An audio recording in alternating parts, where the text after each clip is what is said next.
ഇന്ന് ജനുവരി 26 നാം നമ്മുടെ ഭരണഘടനയെ ആഘോഷിക്കുന്ന ദിവസം. നമ്മുടെ ഭരണഘടന ആരംഭിക്കുന്നത് ഇങ്ങനെയാണ്: we the people of India. നാം ഇന്ത്യയിലെ ജനങ്ങൾ ഈ ഭരണഘടന രാജ്യത്തിന് സമർപ്പിച്ചിരിക്കുന്നു എന്ന്. തുടർന്ന് ആമുഖം പറയുന്നു, ഇന്ത്യയാകണമെങ്കിൽ 5 ഗുണങ്ങൾ ഉണ്ടാവണം. ഇന്ത്യ ഒരു പരമാധികാര മതേതര ജനാധിപത്യ സോഷ്യലിസ്റ്റ് റിപ്പബ്ലിക് രാജ്യമാകണം. കൂടാതെ ഇന്ത്യ അതിലെ പൗരന്മാർക്ക് 4 കാര്യങ്ങൾ ഉറപ്പുവരുത്തണം: നീതി, സമത്വം, സാഹോദര്യം, സ്വാതന്ത്ര്യം എന്നിവയാണവ.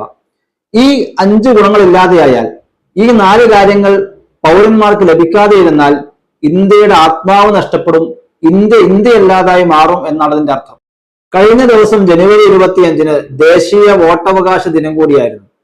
ഭരണഘടനയുടെ ആർട്ടിക്കിൾ 326 പറയുന്ന 18 വയസ്സ് പൂർത്തിയായ ഓരോ ഇന്ത്യൻ പൗരനും വോട്ടിന് അവകാശം ഉണ്ടായിരിക്കണം എന്നത് പ്രായോഗികവൽക്കരിക്കുക എന്നുള്ളതാണ് ദിനാചരണത്തിന്റെ ഉദ്ദേശം. അതുമായി ബന്ധപ്പെട്ട് പ്രധാനമന്ത്രി തന്നെ മൻ കി ബാത്തിൽ നടത്തിയ വാഗ്ധോരണികളും നമ്മൾ കേൾക്കുകയുണ്ടായി.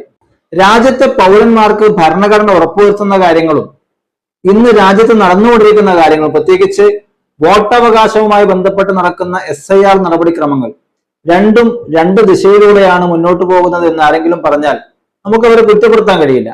ഭരണഘടന ഉറപ്പു നൽകുന്ന ജനാധിപത്യമുണ്ടെങ്കിൽ ഓരോ പൗരനും വോട്ട് ചെയ്യാൻ അവകാശമുണ്ടാകണം. നീതി ഉണ്ടെങ്കിൽ ഒരാളും അന്യായമായി പുറത്താക്കപ്പെടാൻ പാടില്ല. സമത്വമുണ്ടെങ്കിൽ എല്ലാവർക്കും നിയമം ഒരേപോലെ നടപ്പിലാക്കപ്പെടണം. എല്ലാറ്റും ഉപരി സുതാര്യത ഉണ്ടാവണം. ഇന്ന് നടക്കുന്ന SIR നടപടിക്രമങ്ങളിൽ ഇതെല്ലാം പാലിക്കപ്പെടുന്നുണ്ടോ എന്ന് ചോദിച്ചാൽ ഇല്ല എന്നാണ് അതിന്റെ ഉത്തരം. രാജ്യത്തെ വോട്ടർമാരുടെ പട്ടിക കാലാനുസൃതമായി പുതുക്കുക എന്നുള്ളത് പുതുമയുള്ള കാര്യമല്ല. അതേസമയം SIR നടപടിക്രമങ്ങൾ രാജ്യത്തെ ഭരണകൂടം അതിന്റെ ഗൂഢ ഉദ്ദേശ ലക്ഷ്യങ്ങളെ ഔദ്യോഗിക സംവിധാനം ഉപയോഗിച്ച് നടപ്പിലാക്കാൻ ശ്രമിക്കുകയാണെന്ന് പറഞ്ഞാൽ അതിശയോക്തിയാവില്ല.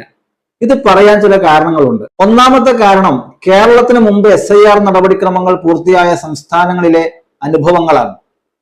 ഭരണകൂടത്തിന് അപ്രിയരായ ആളുകളാണ് അത്തരം സംസ്ഥാനങ്ങളിൽ കൂടുതലായും പുറന്തള്ളപ്പെട്ടത് എന്നുള്ളതാണ് ലിസ്റ്റ് പരിശോധിക്കുമ്പോൾ മനസ്സിലാകുന്നത്. രണ്ടാമത്തെ കാരണം, കേരളത്തിൽ ഇപ്പോൾ നടന്നുകൊണ്ടിരിക്കുന്ന SIR നടപടിക്രമങ്ങളുടെ ട്രാക്ക് റെക്കോർഡാണ്. മരിച്ചവരെന്ന് പറഞ്ഞ് ലക്ഷക്കണക്കിന് ആളുകളെ ആദ്യഘട്ടത്തിൽ പുറന്തള്ളി. അതിൽ ജീവിച്ചിരിക്കുന്ന പലരും ഉണ്ട്.